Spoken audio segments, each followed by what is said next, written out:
Nay, Tay, Lolo, nandito na ako, bumili ako ng pansit.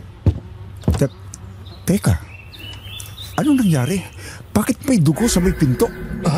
Apo, ang nanay at tatay mo. Teka, bakit kayong lahat nakandusay?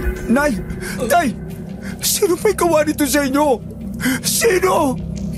Lolo, ano nangyari sa inyo, Lolo? Sinong salari sa lahat ng ito?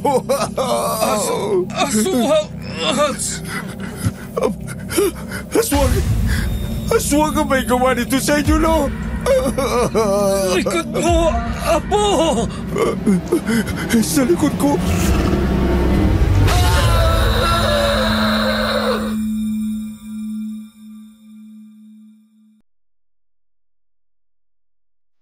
Magandang araw po sa inyo, Miss Ligaya. Ako po si James. At ang kwentong ibabahagi ko sa inyo ay hindi akin. Kwento ito ng pumanaw ang kumpare ni Lolo na si Manong Matias.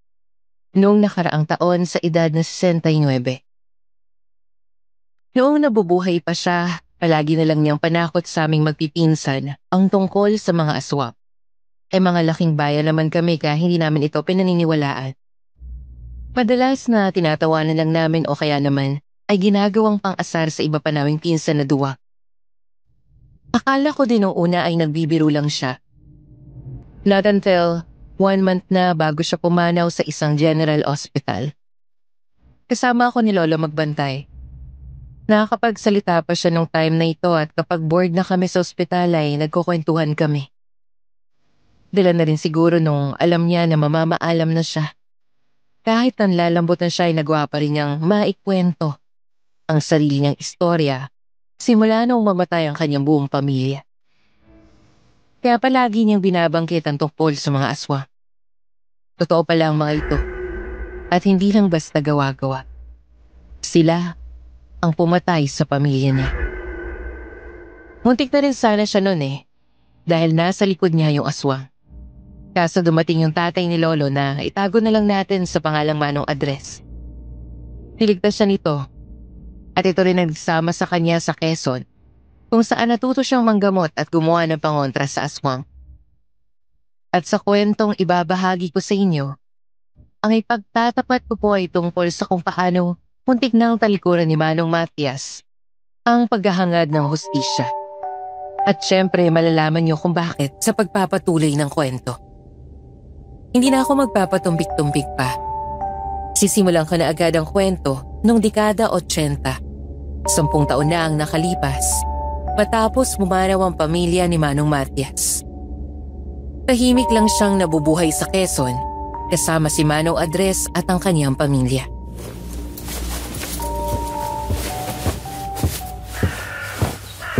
Matias, pagkapi ka na. Kay aga-aga ang inaatupag mo ay ang mga halabang gamot. Mas mainam siguro na lagyan mo muna ng laman ang sikmura mo. Mamaya ho ay darating yung pasyente ko na galing pa ng Batangas. Malayo ang ibiniyahe kaya ang gusto ko nakahanda na ang lahat pagdating niya. Para naman hindi nasasayang ang oras niya. Sa bagay, nung kasagsagan ko ng paggagamot, walang ibang dayo na nakakarating dito kundi ang mga taga Bicol. Samantalang sa'yo, mayroong galing Laguna, Maynila, pati nga Bisaya. May nagpunta rito nung nakaraan. Nakakarating lang naman ang mga yan. Kasi may mga kakilala sila na naging pasyente ko rin naman. Ayos lang yon. Masabag lang galing Bicol. Abay, malapit lang naman ang Bicol dito. Pero nakakulong ka pa rin ba sa nakaraan mo kaya hanggat maaari ayaw mong makakita ng mga taga ron? Siguro nga po. Iho, malawak ang Bicol. Isang baryo lang ang iniiwasan mo doon dahil sa malagim na nakaraan. At saka isa pa, walang kinalaban ang mga taga Bicol sa nangyari sa pamilya mo. Alam natin pareho na aswang ang may kagagawa ng lahat. Alam ko naman po pero kapag napag-uusapan ang Bicol bumabalik sa akin ang lahat. Matias, palayain mo na ang sarili mo doon. 10 taon nang nakalipas.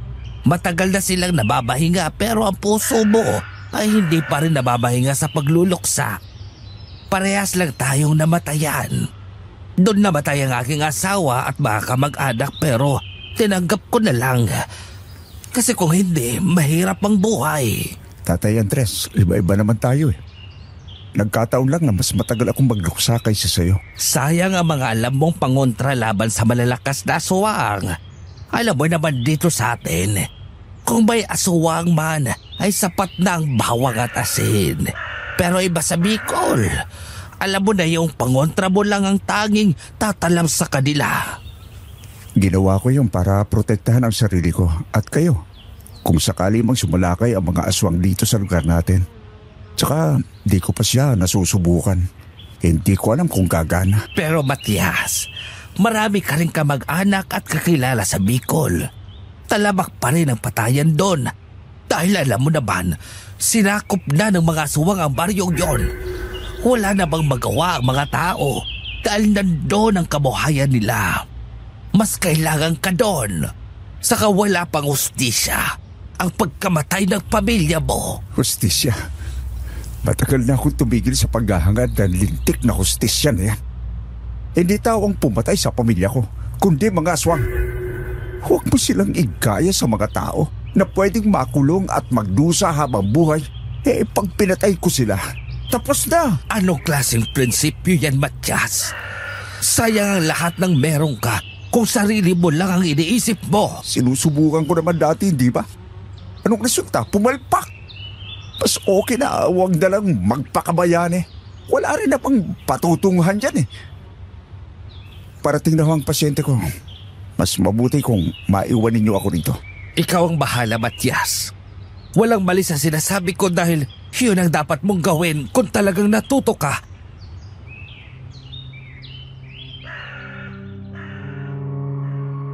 Dati na rin kasing pumalpak si Manong Matias. Isang buong baryo ang iniligtas niya pero mas lalo lang napahamak ang mga tao. Kaya sumumpa siya sa sarili niya na hindi na siya magpapakabayani pang muli. Pero akala niya, mananatili siya sa ganoong paniniwala.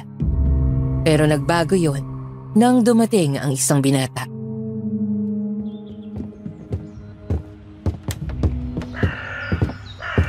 Matias, may bisita ka galing Bicol. Ano? Magandang araw ho, Kuya Matias. Tanda mo pa po ba ako? Anak ni Dolfo. Yung kuya-kuyahan ninyo sa kuprahan. Yung uhugin niyang anak? Aba, ang laki mo na. Ano bang sadya mo at naparito ka? Hindi ako nagagamot ng mga taga Bicol. Kaya nakapagtataka na napadpad ka. Oh, Lucas, anong problema mo? Patay na po ang buong pamilya ko. Ha? Kakaahwas ko lang po sa eskwela. At ginabi po ako dahil sa isang proyekto. Pero pagdating ko, lahat sila nakahandusay at duguan. Wakwak ang katawan. Ang sabi ng kapitbahay ko, pinatay sila ng kasuhan. Wala na silang nagawa dahil malalakas sila. Lucas, nakikiramay ako sa iyo sa pagkawala ng pamilya mo. Alam kong wala ka nang matutuluyan kaya pwede ka rito. Hindi ho ako naghanap ng matutuluyan. Ang hinahanap ko ho ay hustisya sa pagkamatay ng aking mga magulang. At gusto ko ring matigil na ang ginagawa ng mga grupo ng aswang sa ating baryo. Kaya ho ako lumapit sa inyo kasi tiwala ako sa kakayahan nyo. Lucas, alam mo naman na sinubukan ko na yan noon pero pumalpak. Hindi gumana ang pangontra ko sa mga aswang. Bakit ako pa rin ang inaasahan mo? Sinabi ni Manong Andres na may bago ka ng pangontra at alam ko na sa pagkakataong ito, hindi na papalpak. Pasensya ka na, Lucas. Hindi ko gagawin ang gusto mong mangyari. Kuya Matias, kailangan ka ng mga taga Bicol. Ikaw lang naglakas ng loob na gumagawa ng pangontra laban sa mga aswang na yun. Parehas tayo ng pinagdadaanan. Kaya sigurado akong naiintindihan mo ko. Gusto kong maubos ng lahi ng mga aswang. At ikaw lang nakikita kung makakagawa nun. Sige na po. Hindi na rin ako magtatagal eh. Sana po ay pag-isipan niyo rin ng mabuti. Manong Andres, babalik na po ako sa amin. Ay, mag-iingat ka. Medyo malayo rin ang biyahe mo. Opo. Matias, baka oras na talaga para subukan ulit. Malay mo, gumana yung mga ginawa mong bagong pangontra. Iho, kailangan ka ng mga kabaryo mo sa Bicol. Marami kayong nangangailangan ng hustisya at baka sa susunod, dumami pa ang kanilang mabibiktima.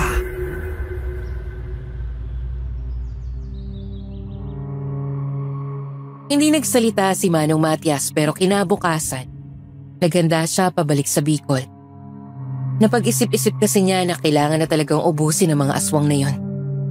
Maaga siyang nagpaalam kay Manong Andres at natuwa ang matanda sa kanya. Pagdating sa liblib na baryo ng Bicol kung saan siya nakatira, ang sumalubong sa kanya ay walang iba kundi si Manang Andeng na ninang niya. Dito na rin muna siya makikituloy.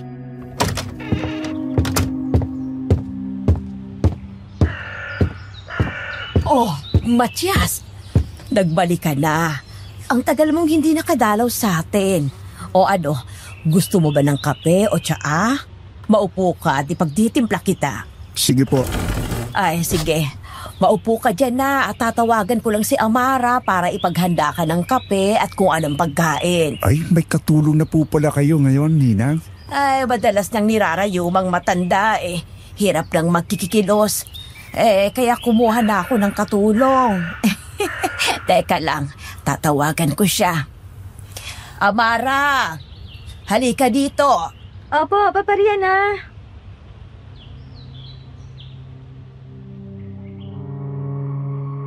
Ilang saglit lang at lumabas mula sa kusina ang isang magandang babae. Sa tagal na panahon ay noon lamang nagandahan si Manong Matias sa isang dalaga sa lugar nila.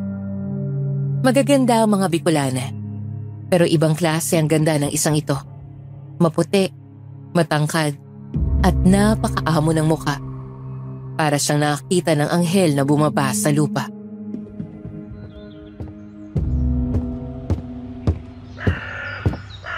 Pinakikialaman mo na naman ang mga pampahid sa mukha ni Teresa. Ay naku, hindi bagay sa'yo. Nagmumukha kang babaeng bayaran eh.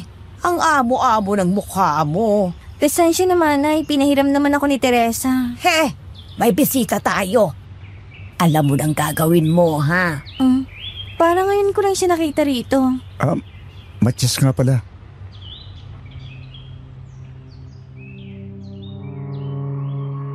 Inabot ni Manong Matias ang kamay niya kay Amara para makipagkilala. Barahan namang nakipagkamay ang dalaga. Halos ayaw nang bitawan ni Manong Matias ang kamay niya dahil sa sobrang lambot nito.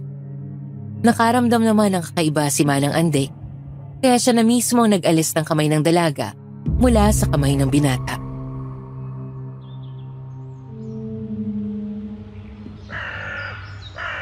Amara, yung pinagagawa ko sa'yo, gawin mo na at ang makahigop na ng mainit na kape si Matias. Huwag mo rin kalimutang magdala ng suman at ng may kapares ang kape. Opo, Manay, masusunod po. O siya, sige na, pumunta ka na doon. Bilisan mo.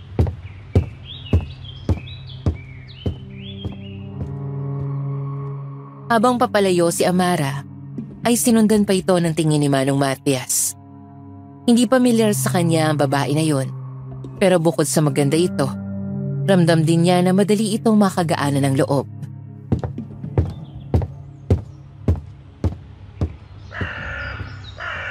₱21 lang yan, Matias. Malaki ang tanda mo. Kaedad ng bunso mong kapatid kung buhay pa sana siya. Hindi kayo bagay. 21 lang para siya. Medyo maaga rin sigurong nagdalaga kaya parang hindi na siya 21. Yun na nga eh. Napakaganda niya, ano? Kung kaedad ng kapatid ko tama ho kayo. Hindi ko dapat pormahan. Yan ang tamang isip ng lalaki. Pero kung tipo mo naman talaga okay lang yan. Ang mahalaga nagkakasundo kayo. Ninang naman, hindi ho yan ang pinunta ko rito. Ay, biro lang. Eto na po yung kape. Sinamahan ko na ng suman kagaya ng sabi ni Manay. Ipatong mo na dyan, iha. Bumalik ka na sa kusina at marami ka pang hugasin. Opo.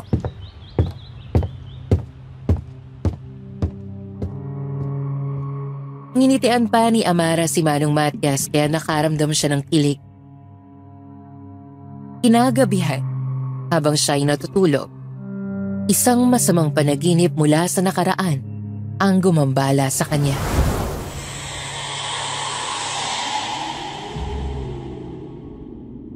Apo, ang nanay at ang tatay mo! Teka, bakit kayong lahat nakandusay? Nay, tay, sino may gawa nito sa inyo? Sino? Lolo, anong nangyari sa inyo? Sinong salarin sa lahat ng ito?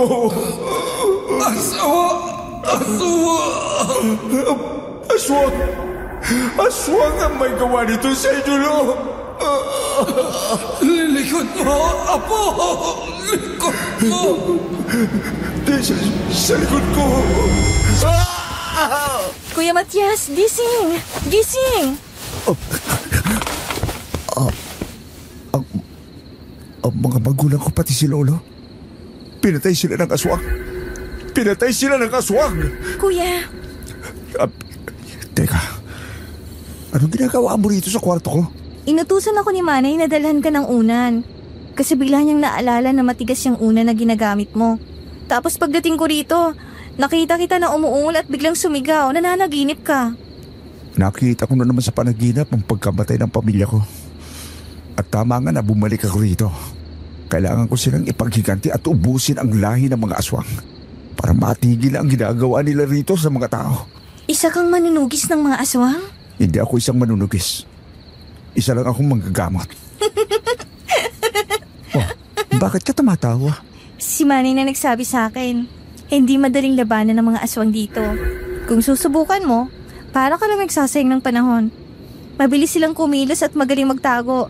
Lalo ka na, manggagamot ka. Anong magagawa ng isang manggagamot para kontrahin ang mga walang hiyang aswang ngayon? Oh, isa lang akong manggagamot pero nakaimbento ko ng isang bagong pangontra. Pumalpak yung unang ginawa ko pero gaya ng sabi ni Lucas, baka gumana na ngayon. Sana nga gumana na. Ang daming namamatay sa baryong ito dahil sa mga aswang na yon. Wala silang pinalalampas mula sa mga sanggol, mga bata at matatanda. Parang tuluyan na nilang sinakop ang lugar na ito.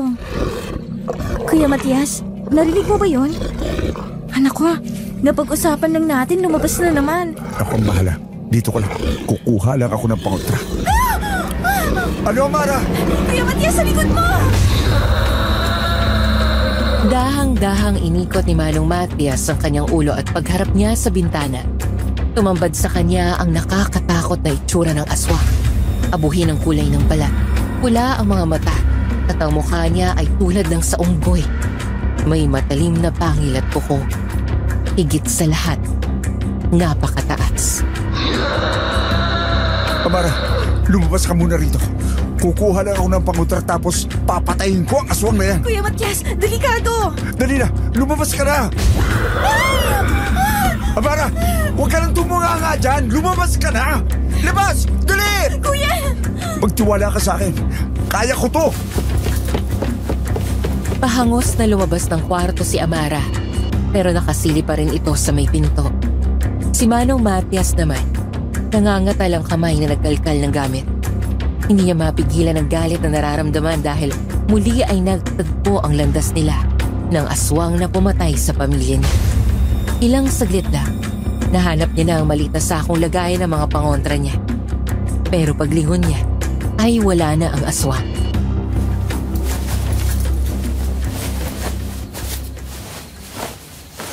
Oh, nasa na yan? Nasa bintana lang siya kanina. Umalis na ba? Magaling siyang makipaglaro at mabilis siyang kumilos. Malamang nandyan lang yan.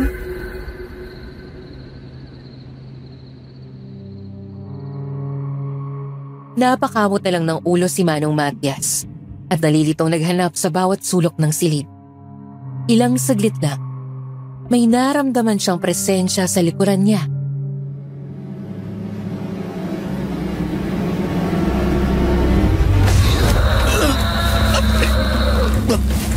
Iwan mo ako!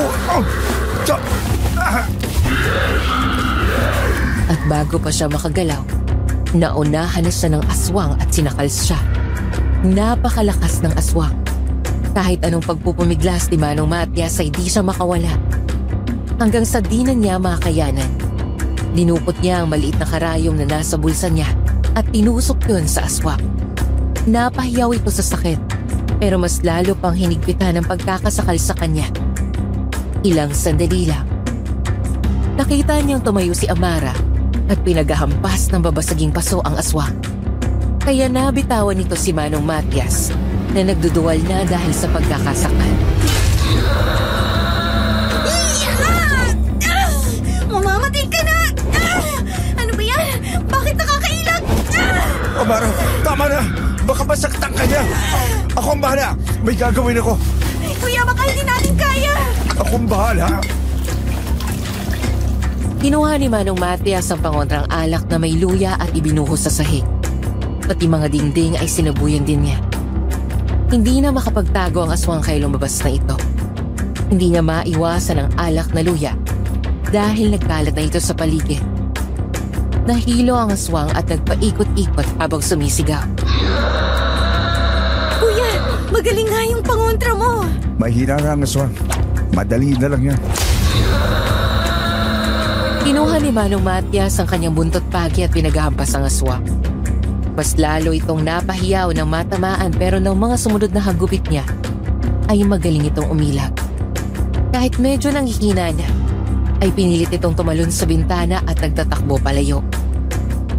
Sinubukan itong habulin ng dalawa pero hindi nila ito mahanap dahil sa galing niyang magtago.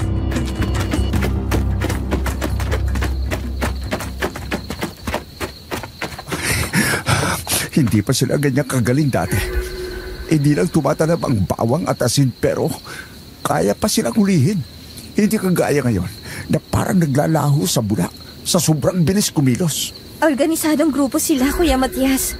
Pinag-aaralan nila kung paano sila lalabanan ng mga tao. Kasi ang gusto nila, maubos ang lahat ng mga taga rito para maangkin na nila ang baryong to. Paano mo naman nalaman yan? Hindi ka pa yata nagtatagal dito? Siyempre, Kuya, magaling ako magmasid. Sa tuwing may nawawalaw na mamatay na tao, nagkakaroon ako ng ideya kung paano sila kumilos. Alam mo, may punto ka pero pwede ba?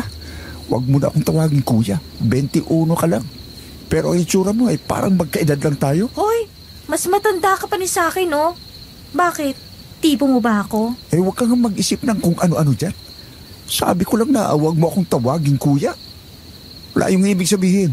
Sige, anong gusto mo? Ginoo? O baka naman gusto mong tawagin kitang kamahalan? Anong kamahalan? Anong pinagsasabi mo dyan? Tawagin mo na lang ako sa pangalan ko. Ay, ang pikon mo naman. Ikaw kasi ang magiging tagapagligtas ng buong baryo. Kaya gusto ko, magandang tawag sa'yo. Bumalik na tayo sa bahay.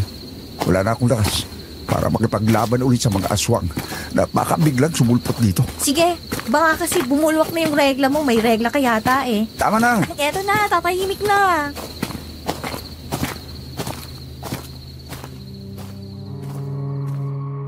Nagpatiuna na sa paglalakad si Manong Matias.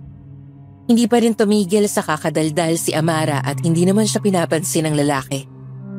Pero sa loob-loob nito, natutuwa siya sa ginagawa ng dalaga. Ayaw lang niya itong ipakita. Kinabukasan, pumunta siya sa dati nilang bahay. Nasalantay ito ng bagyo kaya tanging dingding na lang ang natitira at wala nang bubong. Nagtirik siya ng kandila sa sahig at inalala ang kanyang pamilya.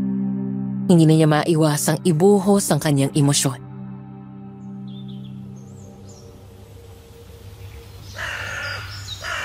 Nay, hello.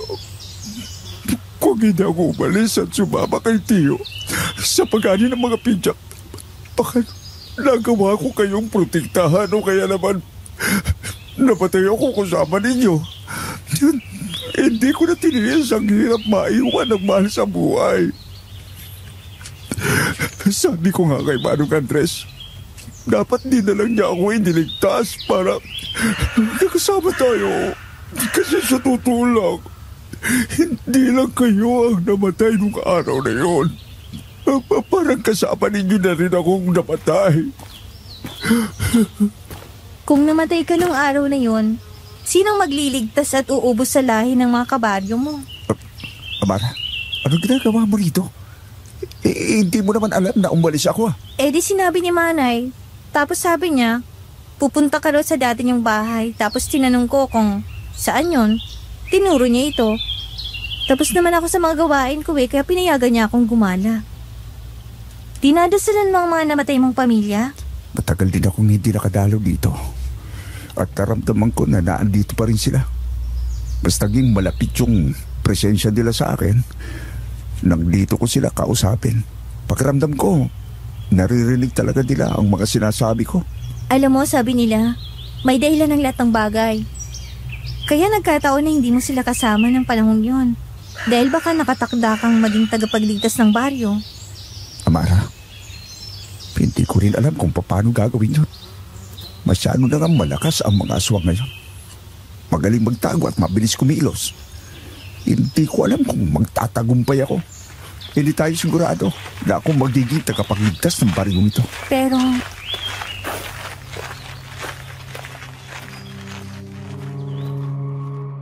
Hindi natuloy ang sasabihin Amara nang marinig nila ang mga yabag papalapit sa kinaroroonan nila. Sabay na napalingon ng dalawa at nakita nila si Lucas kasamang ilan nilang kabaryo.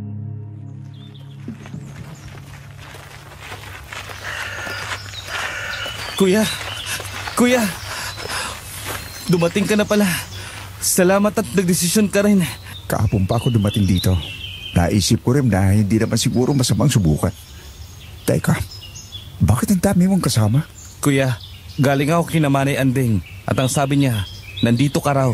Tapos pinamalita ko sa mga kapitbahay ang pagbabalik mo. Matias, nalaman namin kay Andres na nanggagamot ka rin. Kailangan ka namin dito, lalo ng anak ko. 1 linggo na siyang nilalagnat pero dinala namin sa klinik dito. Hindi masabi kung anong sakit niya. Wala na rin kaming pamasahe para maghanap ng ibang manggagamot na marunong sa hilot. Kaya'y kayang matukoy ang sakit na hindi alam ng doktor. Kaya tamang-tama at dumating ka. Teka, wala ba kayong ibang manggagamot dito? Kuya, ganito kasi ang sitwasyon. Yung bagong kapitan namin dito, pinaalis niya mga manggagamot, manggagaway, espiritista, at mga taong may alam sa mga bagay na kakaiba. Dahil ano? Gusto niya na huwag kaming umasa sa ganun. Kaya nga nagpatayo siya ng maliit na klinik at kumuha pa ng mga nurse at doktor sa ibang lugar. Ayaw din niyang pinapakialaman siya at ang mga tao niya sa gusto niyang gawin sa mga aswang. Tama si Lucas. Hindi naman libre yung klinik na yon. Medyo mahal ang bayad nagkataon na sumahod ang asawa ko kaya naipatingin ko ang anak ko. Pero yung iba rito ay walang kakayahan. Wala namang ginagawang aksyon si Kapitan para lahat ay makapagpagamot doon. At saka isa pa, hindi naman alam ng doktor yung mga usog, lamig sa tiyan, o kaya ay namasamaan ang mga duwende sa punso. Kuya, lahat ng kasama ko rito ngayon ay magpapagamot. Lahat sila ay may sakit at mahirap lang sila. Naikwento sa akin ni Manong Andres na hindi ka nagpapabayad ng mahal at kilalang kilala ka sa Quezon. Pero teka, may tiwala pa rin ba kayo sa akin? Kahit nasaksihan ninyo kung paano ako pumalpak sa ginawa kong pangutranon? Magkaiba naman ang paglaban sa mga aswang at panggagamot. Tiwala kami sa mga sinabi ni Manong Andres. Kaya may tiwala rin kami sa iyo.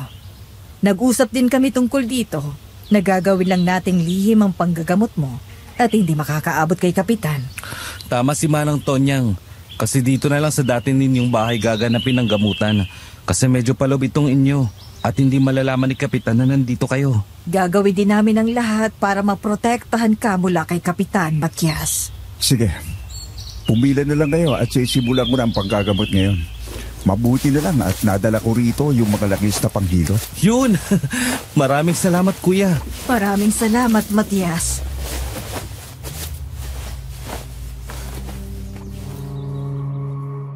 Simula noon, naging takbuhan na si Matias ng mga kabari niya na may sakit. Pero maingat at palihim nila yung ginagawa para hindi makarating sa Kapitan. Sa mga ilang araw niyang panggagamot, napansin niya na hindi siya iniiwanan ni Amara at palagi itong nakaalalay at tumutulong sa kanya.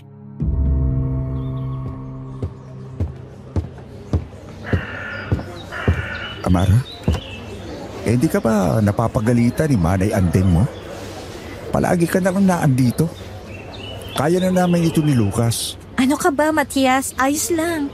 Wala naman ako masyadong ginagawa sa bahay at sinisiguro ko na tapos ng lahat ng gawain bago ako umalis. Salamat kung ganon. Hindi mo naman ito kailangan gawin. Ayos nga lang. Sige na. Puntahan mo na yung sunod mong pasyente. Naghihintay na si tatay, oh. Sige.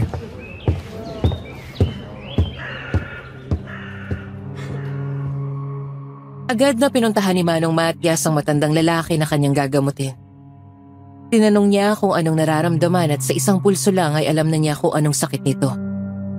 Kinuha niya ang kagamitan niya sa panggagamot at hindi niya makita ang kanyang gagamitin.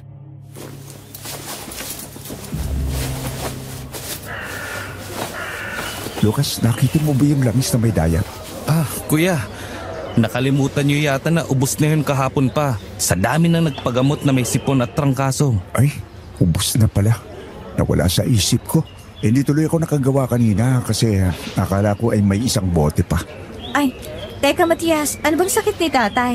Tinatrangkaso siya dahil nakabara ang sipon sa dibdib. Sakto. Bago ako pumunta rito, nagdala ako ng sibuyas at kalamansi. Nabili ko sa naglalako at dadalhin ko sa bahay. Kukunin ko lang yung katas ng kalamansi tapos hihiwain ko yung sibuyas. Ang kalamansi ay alam naman natin gamot sa sipon, ang sibuyas naman, panlaban siya sa mga infeksyon at bakterya. Kaya maganda yan kapag pinagsama. Oo, tama ka. Maganda kang pagsamahin ang dalawang yan. Hindi ko alam na marunong ka rin pala sa ganito. Alari ako dati nang umampon sa akin na manggagamot kaya alam ko. Sige na, ihahanda ko na yung sinabi ko para dire-diretso tayo. Sige. Ako naman kuya, bibili ako ng dayap sa palengke. Salamat Lucas.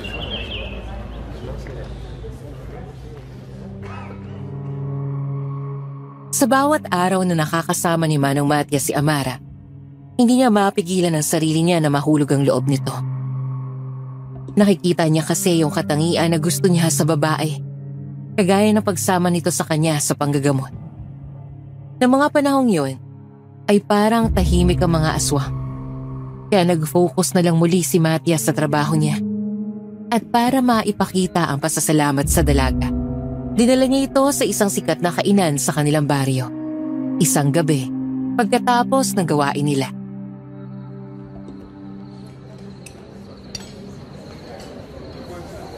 Alam mo Matias, nakakagulat ka rin minsan. Yung ang sungit-sungit mo pero bigla mo akong aayain kumain dito. Marami tayong mga kabaryo na napagaling kaya gusto kong magdiwang kasama ka. Hoy Matias, 3 tayong magkakasama. Bakit si Lucas hindi siya kasama? Maraming ginagawa yun si Lucas. Ayoko siyang abalahin. Sus, ang sabihin mo, gusto mo akong makasama ng ako lang. Nung sinabihan mo nga ako kanina pero hindi mo naman siya tinanong kung gusto niya bang sumama. Bahala ka kung yan ang gusto mong isipin. Oh, yan na palang pagkain natin.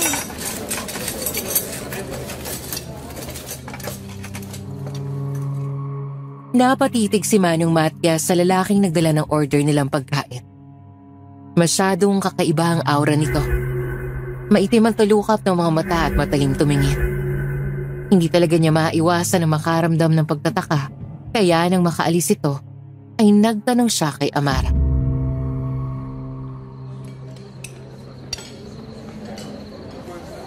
Amara, dito rin ako kumain nung nakaraan. Pero bakit parang bago na ang mga tauhan? Napansin mo rin pala. Tsaka parang wala sa wisyo. Parang galit pang mga ekspresyon ng mukha nila. Amara, tingnan mo yung ibang tao. Teka, ano nangyayari sa kanila? Bakit nahimatay sila? May mali yata sa pagkain at nagkakagulo na. Matias, tingnan mong ginagawa ng mga tauhan. Hindi na makalabas yung iba dahil isinarado nilang pinto. Ano nangyayari? Pwede kaya napasok ng aswang ang kainan ito? Ang inana ko, yung mga tauhan dito pinalitan ng aswang. Uy! Si Teresa yun ah! Yung anak ni Ninang Andeng. Bakit kaya siya sumisigaw? Saglit lang, pupuntahan ko. Teresa, bakit ba sumigaw ka? Kuya, sumilip ako kanina sa kusina. Nakita kong patay na ang mga tauhan. Teka. Ibig sabihin? Isa lang ang ibig sabihin, kuya. Pinatay na mga aswang ang mga tauhan at pinalitan para makapambiktima sila dito. Matias, tingnan mo! Paglingon ni Manong Matias, nakita niya na nagbabago na ng anyo ang mga tauhan. Naging mga nakakatakot na aswang. Sinakmal ng isa sa kanila ang 2 customer at saka winakwak ang dibdib nito. lalong nagkagulo ang mga tao. Matias, anong gagawin natin? May dala ko rito ang pangontra. Ako na bahala.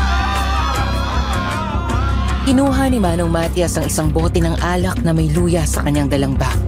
Isinaboy niya ito sa mga aswang, pero mas mabilis na ang mga yon. Nagagawa na nilang makailag at kapag natatamaan ang kanilang katawan, natitiis na nila ang hapde. Matias, mukhang hindi na epektibong pangontra mo. Oo nga. Teka, iisip ako ng paraan. Matias, tulungan mo ako! Matias, si Teresa nasaktan ng isa sa mga aswang! Ano nangyayari? Pati sa buntot pagi, hindi na rin umaalba? Matias, sa likod mo!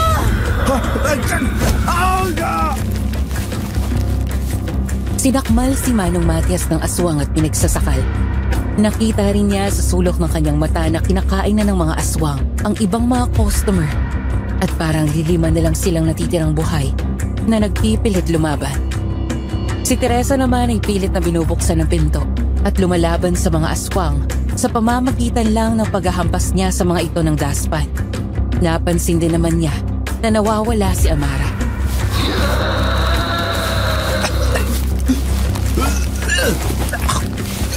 Amara.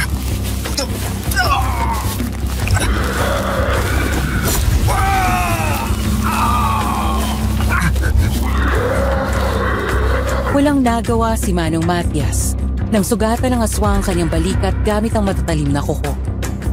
Nagpumilit na makaipon ng lakas ang lalaki. Buong puwersa niyang sinipa ang nilalang. Saka siya nakawala, pero agad din itong nahila ang kanyang paa. Kumapit siya sa paa ng isang lamesa para hindi siya nito masakmal. Ilang sandali pa, bigla siyang nabitawan ng aswang dahil bigla itong nahilo. Paglingon niya, umuusok ang paligid at nakita niyang nagsitumbahan na ang mga aswang.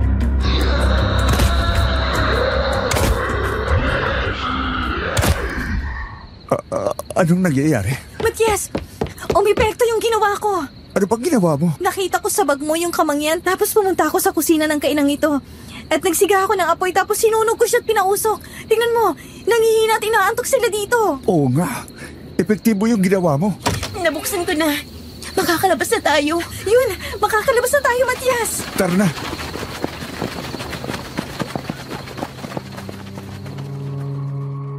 Lumabas silang lahat kasama ang 2 pang customer at naiwan sa loob ang aswang at ang mga namatay na tao. Ilang sandali pa ay nakita nilang nasusunog na ang kainang yun dahil sa ginawa ni Amara sa kusina. Kinabukasan, bali-balita sa lugar ang nangyari sa kainan dahil maraming taga-baryo ang namatayan ng kaanak. Dahil sa pangyayaring yun, ay pinanghinaan ng loob si Matias at iniisip niyang itigil ang paglaban sa mga aswang at hikayati na lang ang mga tao na umalis sa lugar na yon.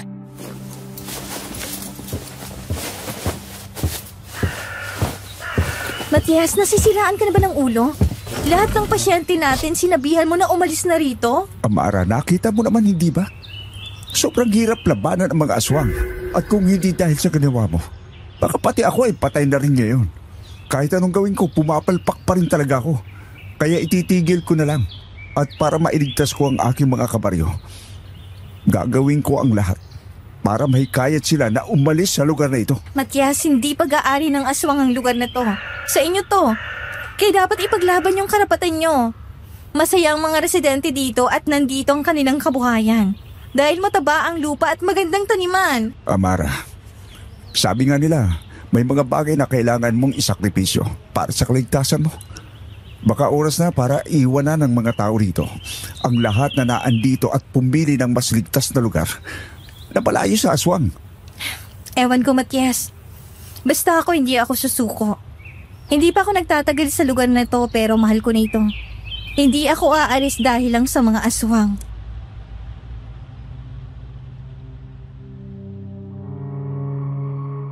Napabuntong hininga na lang si Matias sa sinabing yun ni Amara. Ilang sandali pa ay biglang dumating ang humahangos na si Lucas.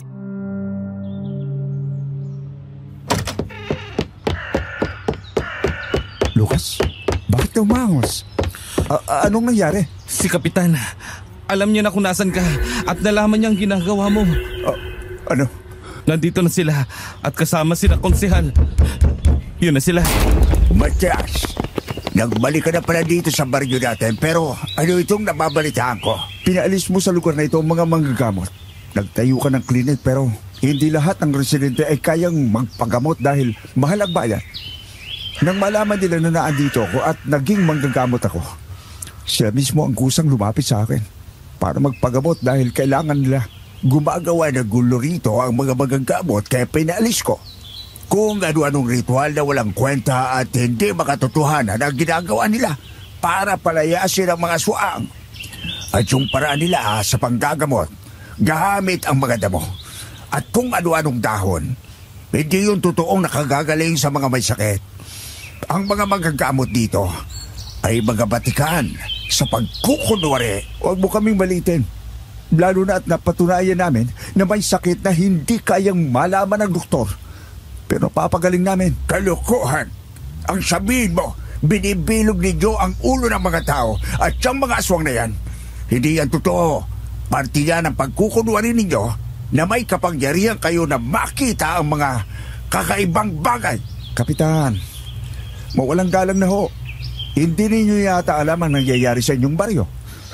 Ang daming nawala ng mahal sa buhay dahil sa mga aswang. At kahapon lang, ang daming namatay dahil sinalakay ng mga aswang na yon ang isang kainan. Marami na nakakita sa kanila dito sa ating baryo. Tapos sasabihin ninyo lang na hindi totoo. Ang gumagawa doon ay grupo ng mga sindikato na nagtatago lang sa kung saan-saan na hindi tukoy ng mga tao. Nagmamaskara lang sila para magmukhang aswang. Ilang beses ko na yung sinabi sa mga tao rito. At ilang beses ko na rin sinabi na huwag kayong gagawa ng kahit anong pangontra o ritual na walang kwenta. Hawak ko ang isang armadong grupo. Gumagawa kami ng plano kung paano papatayin ang mga sindikatong yon. Kapitan, kayo yata nagbubulag-bulagan. Aswang ang mga yon. Hindi sila mga sindikato at hindi sila mga tao. Marami na ang nagpatunay. Kapag hindi mo tinigilan ang kabaliwan mo ngayong araw, ako mismo ang kakalagtad sa iyo, paalis sa baryong ito at binabalaan kita. Hindi ka na rin pwedeng manggamot kung gusto mong ipapugot ko ang ulo mo. Kapitan Alfonso, kung gusto mong itigil ni Matias ang panggagamot niya, dapat gawin yung libre ang klinik para sa lahat. O bigyan ninyo ng pamasaya ang mga tao para makapagpagamot sila sa ibang lugar. Bakit ko naman gagawin yon? At sino ka ba para sumunod ako sa iyo? Bakit? Nobyo mo ba ang lalaking yan? At nagagawa mo siyang ipagtanggol mula sa akin na tumulong at nagligtas sa iyo? Dahil ipinaglalaban niya ang tama, Kapitan. Isa pa, nang araw na tumira ako sa inyo, marami ako nalamang baho mo. Kapag may ginawa ka kay Matias, o kapag pinaalis mo siya, ilalabas ko ang lahat ng baho mo sa mga tao.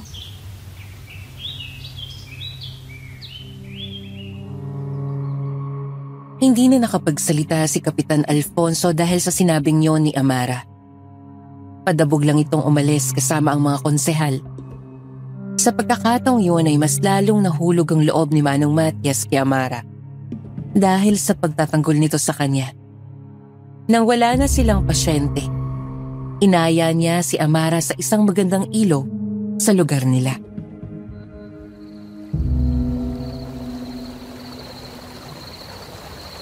At tagal ko nang nanirahan sa lugar na ito.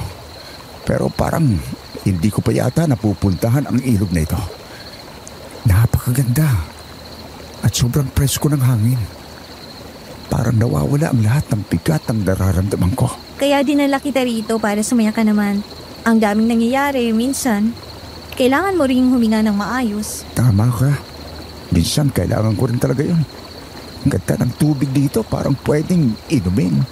Dahil sa sobrang linaw. Oo. Malinaw talagang tubig dito. At alam mo, sa tuwing nakikita ko yan, nagiging kalmado ako. Kapag magulo ang isip ko, dito ako pumupunta. Paano mo nalaman ang lugar nito? Naligaw ako nung dito. At yan ang unang pagkakaligaw na nagpasalamat pa ako. Kasi nga, nakita kong lugar na ito. Kaya pala naniniwala ka na may dahilan ang lahat ng bagay. Oo naman. Totoo yun. Kaya ikaw, huwag kang susuko. Sigurado ako, may dahilan din kung bakit hindi ka kasamang namatay ng pamilya mo. Sana nga. Matias, gusto mo bang lumusong sa tubig? Ikaw ba? Gusto mo? Oo, kanina pa nga eh. Ang init-init kaya. Gusto kong malamigan ang katawan ko. Hindi ako sanay maggubat kapag may kasama akong babae. Kaya nakadamit lang ako. Teka, anong ginagawa mo, Amara?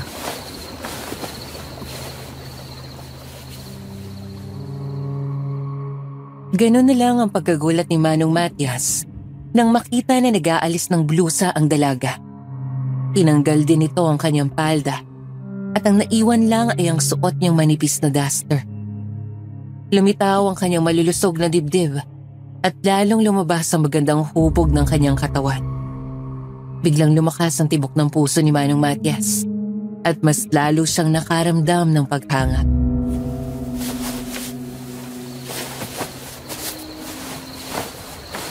Matias? Pasensya na, hindi kita sinisilipan. Nagulat lang ako. Bira sa mga babae ang gumagawa ng ganyan sa harap ng lalaki. Ano ka ba? May tiwala naman ako sa'yo, no?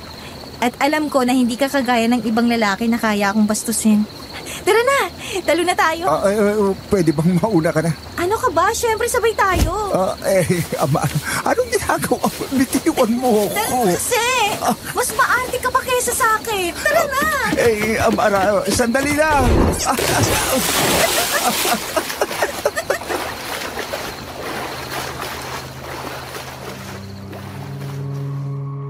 Masayang lumangoy ang dalawa habang nagkukulitan at nagtatawanan. Nang mapagod sila ay umahon na sila sa ilog at naupo sa batuhan habang nakababad pa rin ang kanilang mga paa sa tubig.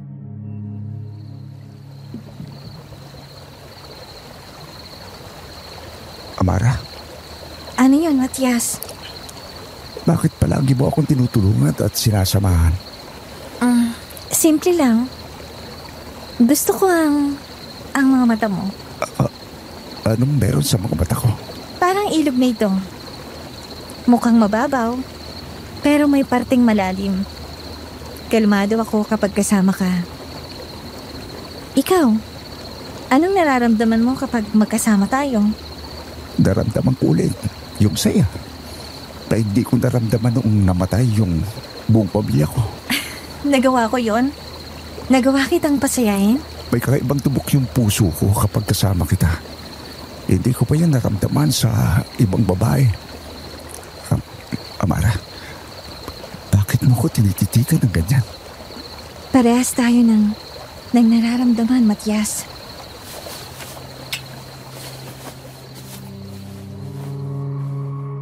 Nagulat na lang si Manong Matias nang bigla siyang halikan ng dalaga. Napapikit na lang siya at ginantihan ng halik si Amara. Hindi na nila napigilan ang kanilang mga damdamin. Sa ilog na yon kung saan sila lang nandoon, ay nagawa nilang magpubli sa mga damo at pinagsaluhan ang init ng sandali.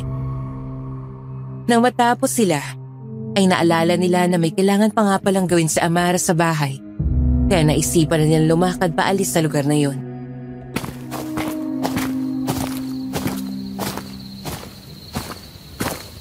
Matias, may sasabihin pala ako sa inyong sikreto.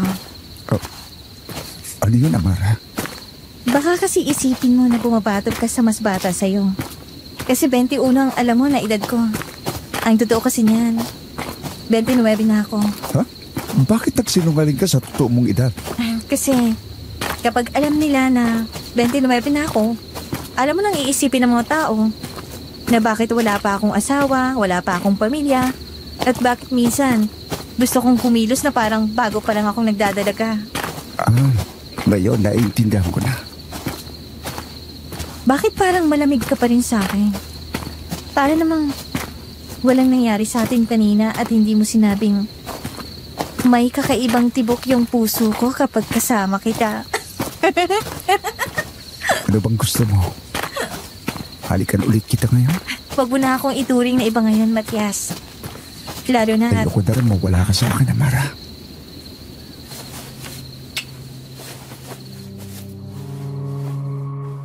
Napatigil sa paglalakad ang dalawa at hinalikan ni Manong Matias ang labi ni Amara. ginantihan naman siya ng halik ng dalaga.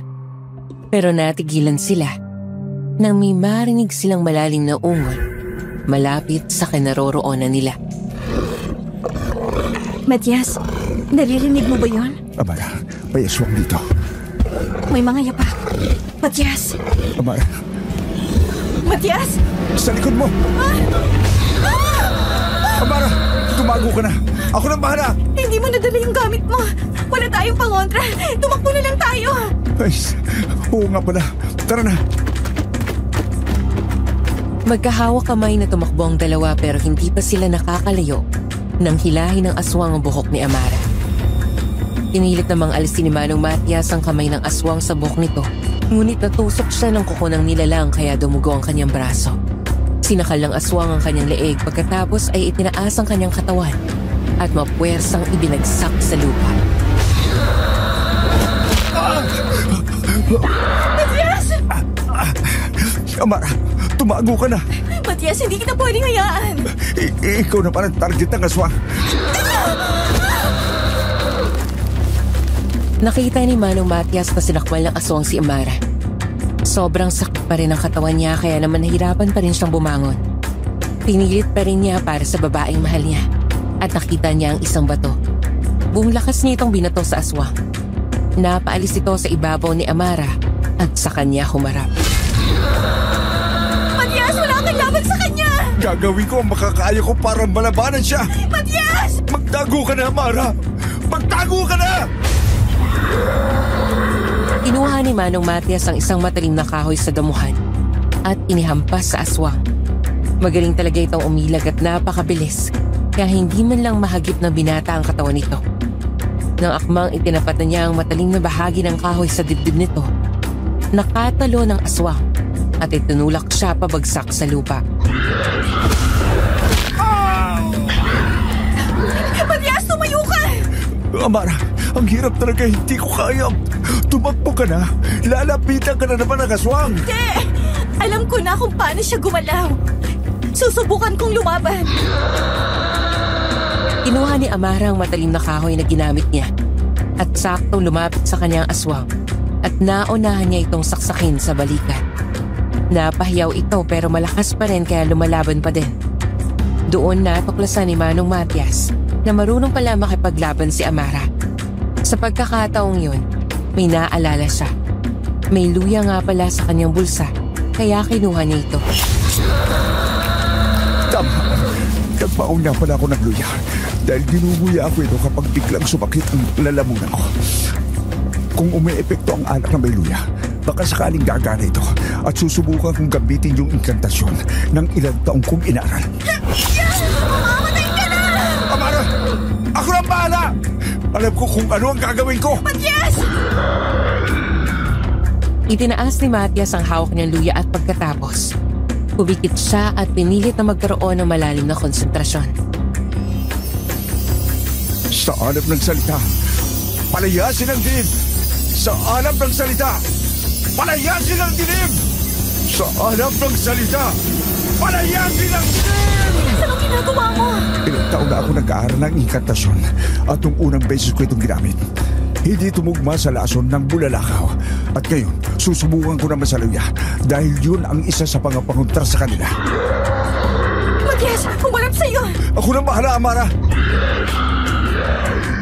Nang lumapit ang aswang kay Manong Matias, ay ginalingan niya ang paggalaw at sinakto niya mismo sa sugat ito ang luya. Pagkatapos ay umusal siyang muling ng dasal habang idinidiin ang luya rito. Sa alap ng salita, bumagsak ka! Sa alap ng salita, bumagsak ka! Sa alap ng salita, bumagsak ka! Matias, nanghihina siya. Sa alap ng salita, bumagsak ka! Sa alap ng salita, bumagsak ka!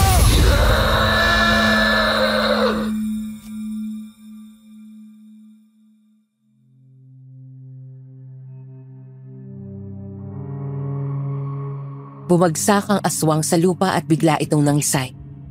Pagkatapos ay may lumabas na usok sa katawan nito at tuluyan na itong nalagutan ng hininga.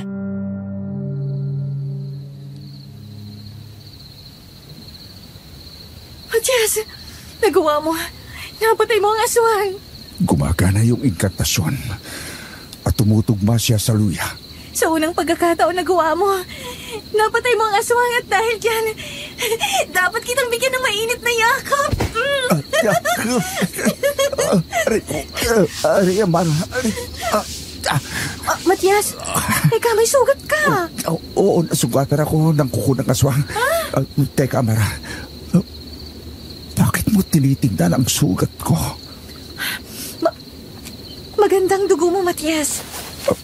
Ano? Teka, Amara. Anong ginagawa mo? Bakit mo sinisip-sip ang sugat ko? Pasensya na.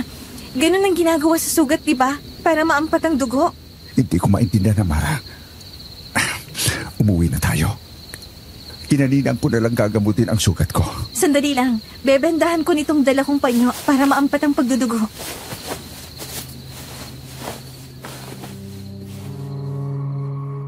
Nakapagtataka ang naging kilos na yon ni Amara. Pero isinawalang bahala lang yon ni Manong Matias. Kinagabihan, habang siya ay natutulog, nagising siya sa palahaw ng isang babae. Kaya naman napabangon siya mula sa pagkakahiga at lumabas ng kwarto. Naabutan niya si Manang Andeng na umiiyak. Hawak ang walang buhay na katawan ni Teresa. Wakwak ang tiyan nito at maraming sugat sa katawan.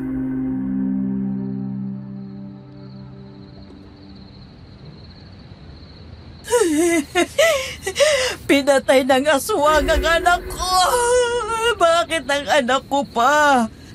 Nagpapahangin lang naman siya dito sa sala dahil naiinitan siya sa kwarto niya. Tapos may narinig akong malalim na ungol at pagpunta ko rito, ganito na ang naabutan ko. Napasok ng aswang ang bahay ninyo, Nina? Sino pa ba ang gagawa ng ganitong kawalang hiyaan? Sabihin mo, sino pa? Mga aswang lang? Mga demonyong aswang! Nina, hindi ko po alam kung anong gagawin. Dumaan din ako sa ganyang sitwasyon. Pero nakikiramay po ako. At tatagan ninyo ang loob ninyo. Wala na tayong magagawa. Wala na ang anak ko. Nag-aalala rin ako kay Amara dahil makapinatay na rin siya ng aswang.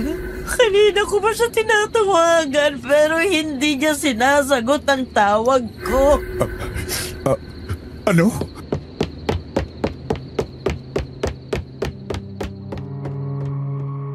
Sa pagkakataong yun ay napatakbo si Matias papunta sa kwarto ni Teresa. Pero ni anino nito ay hindi niya nakita. Kaya lumabas siya ng bahay para hanapin ito. Pagdating doon, nakita niya ang aswang sa may sagingan. Ulgya kang aswang ka. Nakapatay ka na naman. Uubusin ko ang lahi ninyo! Kuya! Ano, Lucas? May kailangan ka malaman tungkol sa aswang. Kuya! Hoy! Kuya! Magulo kasi ang isip ni Manong Matias. Hindi niya alam ang uunahin. Kung hahanapin si Amara o lalabanan yung aswang na nakita niya. Pero paglingon niya ay wala na ito.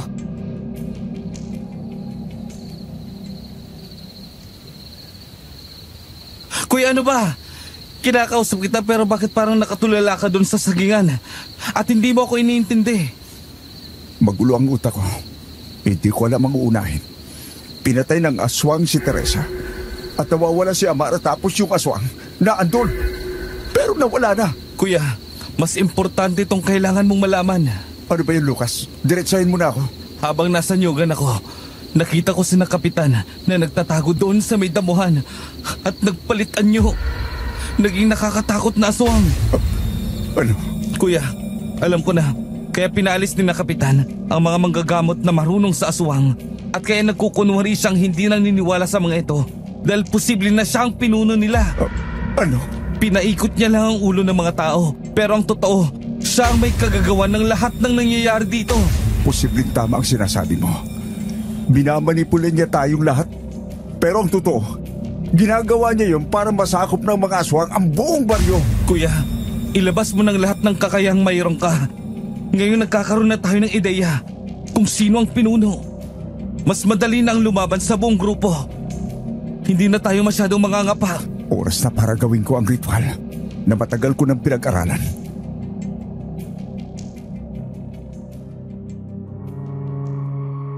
Mas lalong inaral ni Manong Matias ang isa sa gawang ritual at sinigurong tugma ang lahat ng kanyang kaalaman para maging matagumpay ito. Nagkakawalaan pa rin ang mga tao at ang iba ay namamatayan. Pero isang malaking laban ang inihahanda ni Lucas at Matias kasama si Manang Andeng.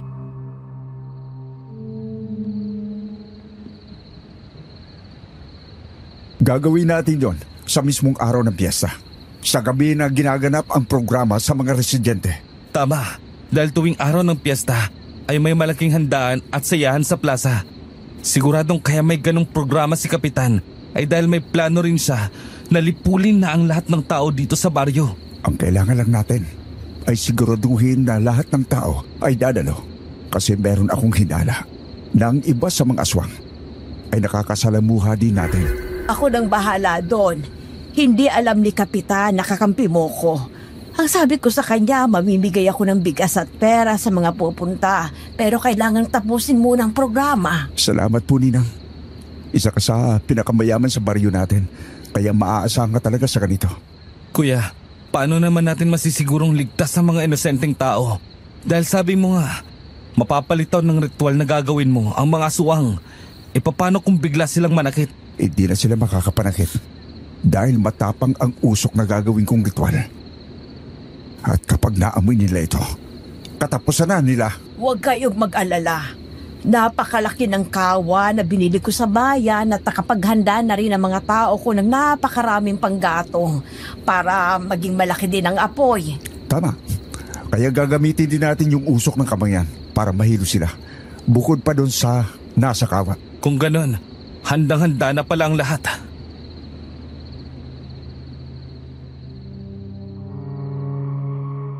Nasasabik na si Manong Matias sa gagawin nila pero hindi pa rin mawala ang lungkot sa puso niya. Dahil nawawala pa rin si Amara. Kaya naman nang may dumaang babae sa labas ng bahay na kahawig ni Amara, ay bigla siyang napatayo at nakita naman yun ni Lucas.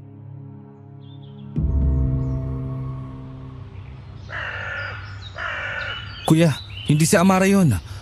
Kahawig lang niya. Ano na kayang nangyayari sa kanya? Ilang araw na siyang nawawala. Naiburol at nailibing na si Teresa pero hindi ko pa rin siya makita. Nahulog na bang loob mo sa babaeng yun, kuya? Lucas, kakaiba siya sa lahat ng babaeng nakilala ko. Hindi ko maiwasan na hindi mahulog ang loob ko sa kanya. Ilang araw na ako nag-alala at nangungulila. Matias, masakit man tanggapin pero may mga aswang na nag-uuwi ng biktima sa lungga nila. May hinala ko na gano'n ang ginawa nila kay Amara. Imposibleng buhay pa siya sa ilang araw nang nawawala siya kaya unti-unti mo nang tanggapin ang posibilidad na yon. Kuya, sa halip na panghinaan ka ng loob, gawin mo tong sandata para lalo kang ganahan na lumaban sa mga aswang. Tama ka. Tama ka, Lucas. Sisiguraduhin ko na magtatagumpay ako para sa hustisya ng mga mahal ko at para sa kapakanan ng buong baryo.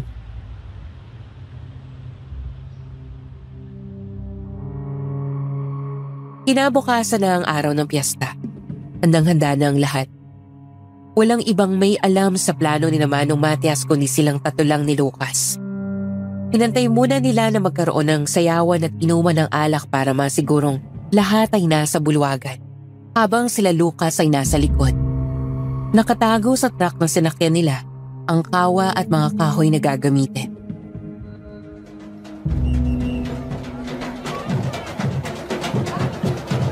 Lucas, masyado na silang abala sa bulwagan. Pwede na tayong magsimula. Kuya, wala kayang aswang na makakahalata sa ginagawa natin? Wala. Ang focus nila ay nasa mga tao sa bulwagan. Mamaya pagkatapos ng putukan, magsisimula na silang matake. Yun ay base sa pagmamasid ko kanina. Kampo ni Kapitan ang may hawak ng mga paputok. At nagbubulungan sila habang masama ang tingin sa mga tao. Ibig sabihin, kailangan natin silang unahan bago pa sila sumalakay. Tama.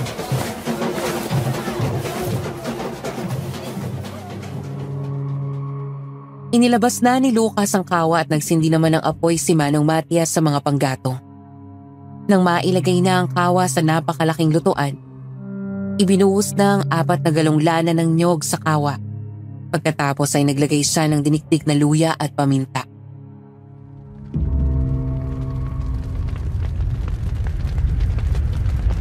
Kuya, masyado nang malaki ang apoy. Pwede ka na magsimula. Hindi ba sabi alas 12 ang putukan? 15 minuto na lang. Lucas, nakahanda na ba ang maraming panghampas at buntot pagi para may sandata ang mga tao sakaling umatake sa kanila ang mga aswang? Dahil handa ko na, Matias. At nakalagay sila sa isang sako. Ituturo ko sa kanila mamaya kapag nagkakagulo na. Sasamahan ko po kayo, Manay. Sige na, Matias. Simulan mo na at hindi na magandang pakiramdam ko. Opo.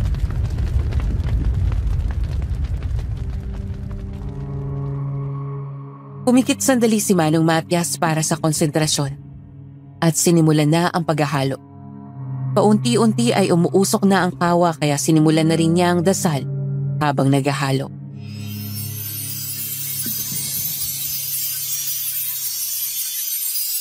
Apoy na banal, hangin ng silangan. Itaboy ninyo ang mga anak ng dilim. Apoy na banal, hangin ng silangan. Itaboy ninyo ang mga anak ng dilim. Apoy na banal, hangin ng silangan. Itaboy ninyo ang mga anak ng dilim. Lumalakas ang hangin kaya lumalakas din ang usok. Nagkakagulo na rin ang mga tao, Manay. Tara na, pumunta na tayo doon at bigyan sila ng sandata. Opo.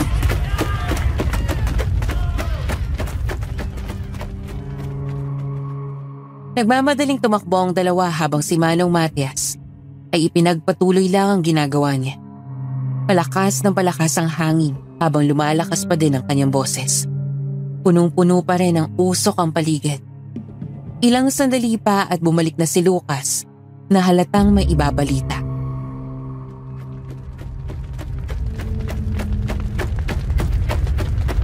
Kuya Matias, nagsilitawan na mga aswang at hindi na sila makaatake sa mga tao dahil mahina na sila. Ang iba sa kanila ay namatay na dahil sa usok at karamihan ay nangingisay at naghihingalo. Nagawa ko na ng tama ang ritual. Matias, epektibo ang ginawa mo. Patay na ang mga aswang at iilan na lamang na natitira pero hindi na sila tatagal. Mabuti naman. Kuya, hindi pa. Sabay-sabay silang napalingon at nakita nila ang aswang na tila tinitiis ang bagsik ng usok.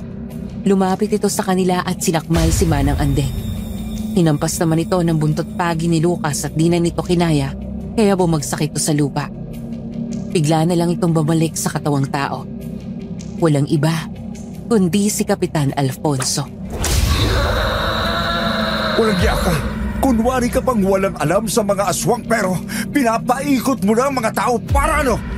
Para ubusin ang mga tao rito at sakupin ninyo ang buong baryo. Isa kang gagal. Ikaw ang masangal sa ating dalawa. Masyado kang gahama sa kapangyarihan. Ang pinuno ng mga aswang ay hindi ako. Masyado kang hangal dahil naniniwala ka sa kanyang pagpapaikot. Sino ang pinuno ng mga aswang? Mamaya ka mamamatay. Sabihin mo sa akin, sino ang walang hiyang pinuno ninyo? Sino?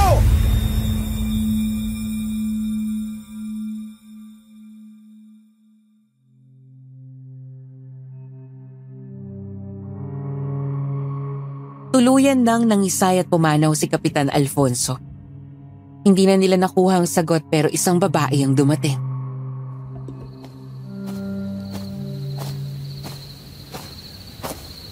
Kuya, may babaeng dumating. Teka, parang si Amara yun ah. Amara! Buhay ka? Oo, nandito ako at buhay na buhay. Amara, saan ka pa nanggaling at bakit ang tagal mong nawala? Dahil sa dugong nakita ko sa sugat mo, hindi ko na makontrol ang pagpapalit ng anyo. Hinanap ko pa ang ermitanyo na tumutulong sa akin para makontrol ito. Mabuti na lang at di ako tinablan ng usok. Teka, Amara, anong ibig mong sabihin? Ako ang hinahanap mo. Ako ang pinuno ng mga aswang. Ano? Hindi ka naniniwala? Sa pagkakataong yun ay biglang nagbago ng anyo si Amara at naging isang nakakatakot na aswang na may sungay. Sumugod ito kay Lucas. Itinaas ang kwelo ng damit saka itinulak. Sunod ay kay Manang Ande. Sinakal nito at saka ibinagsak. Huling lumapit kay Matias at saka akmang sasakalin. Pero napigilan siya nito dahil nag-ipon ito ng buong lakas. Amara, bakit mo ito nagawa sa akin? Pinaglaruan mo ako! Anong magagawa ko? Kailangan kitang tutukan. Dahil alam kong may binabala ka sa mga kauri ko. Tanda mo ba nang nasunog yung kainan? Hindi talaga umi-epekto ang usok ng sinusunog ng kamangyan. Sinenyosan ko lang sila para magkunwari. Dahil hindi ka pa nila pwedeng patayin. At yung eksena kay Kapitan Alfonso? Ginawa ko lang yun para hindi siya makialam sa mga plano ko. Kanang kamay ko lang siya. Pero minsan, pinapangunahan niya ako. Walang iya ka! Ang dami namatay ng dahil sa inyo, pati ang mga ulang ko! Matias, naging masama rin ang mga tao sa amin. Anak ako na mag-asawang manggagamot na may lahing aswang. Hindi kami masama. Pero nang makita nilang tatay ko na kumakain ng hilaw na karne ng hayop, pinatay nila kasamang nanay ko. Ginamit kong pagiging aswang ko para maghiganti at humingi ako ng tulong sa ermitanyo para tumawag ng maraming kakampi. Mga kauri namin na nakatira sa bundok. Naging bali-balita yun sa lugar na ito. Pero ang sabi nila, tao ang pinatay ng tatay mo. Hindi kami noon kumakain ng karne ng tao. Pero masyadong masama ang mga tao at pinagbintangan kami ng isang bagay na hindi namin ginawa. At alam mo ba, hindi pa tapos ang sumpa. Na ano? Hindi pa tapos ang paghihiganti mo? Habang nabubuhay ako, hindi matatapos ang sumpa sa bayan ko. Dahil tatawag at tatawag pa rin ako ng mga aswang na kauri ko na nagtatago sa kung saan-saan. Kung gusto mong matapos ng sumpa, patayin mo ko. Hindi. Hindi mo kaya? Kasi mahal mo ko. Aaminin ko. Minahal na rin kita, Matias. Totoo ang naramdaman ko para sa'yo. Kaya pwede ba? Takasan mo ng mundo ng mga tao. Sumama ka na lang sa akin at mamuhay tayo ng masaya. Hindi ko magagawa yan. Hindi ko magagawang sumama sa aswang na pumatay sa pamilya ko. Kahit hindi ikaw yon, ikaw pa rin ang may kagagawa ng lahat ng ito. Edit, patayin mo ako. Patayin mo ang babaeng mahal mo.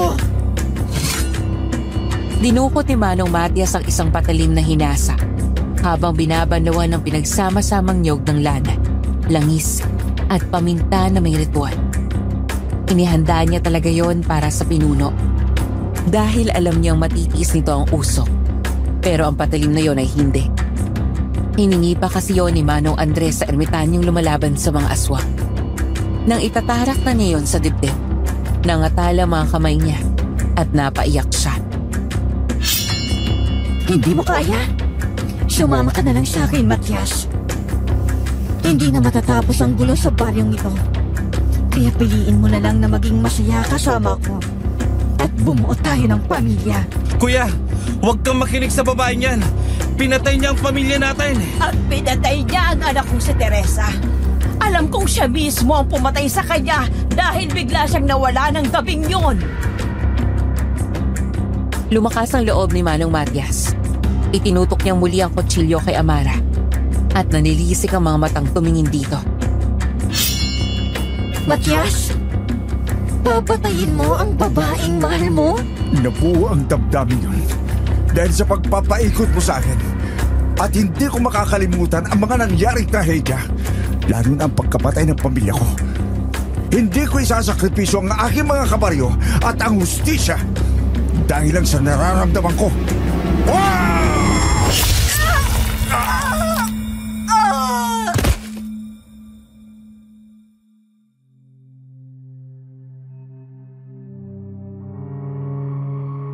Diniin na ni Manong Matias ang pagkakasaksak sa dibdib ni Amara hanggang sa mangisay ito at mamatay.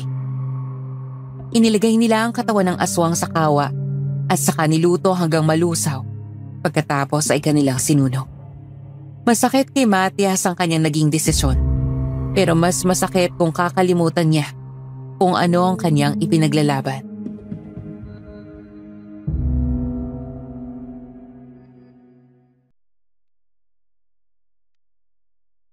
Wala na ang mga aswang sa lugar na yun. Natahimik na ang buong baryo. Bumalik na si Manong Matias kay Manong Andres, kasama si Lucas na gustong matuto sa panggagamot. Huling sinabi ni Manong Matias sa akin, ilang beses din niyang nagamit ang ritual na yon at palaging nagtatagumpay. Parang wala na rin namang naging gulo sa buhay niya. Pero hindi na siya nag-aasawa at binuhos na lang niya ang buong focus niya sa panggagamot.